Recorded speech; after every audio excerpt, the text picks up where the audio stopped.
Hi guys, welcome back to my channel. Today I'm going to show you how you can change your mouse pointer style. So you can see I changed from the default one into the yellow one. So you can also change it into your style based on your preferences. Just go to the settings and you can try to click accessibility, and here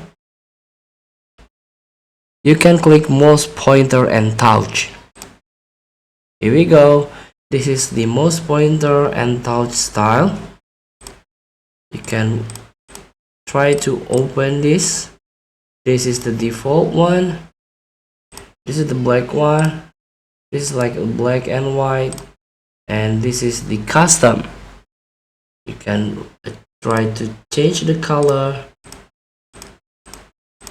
or you can choose another color, and here you can try to make it bigger,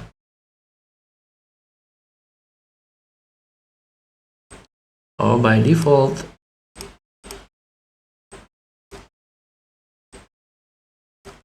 Feel free to try. Thank you for watching. Don't forget to comment, like, and subscribe, and also click the button below. See you in the next video.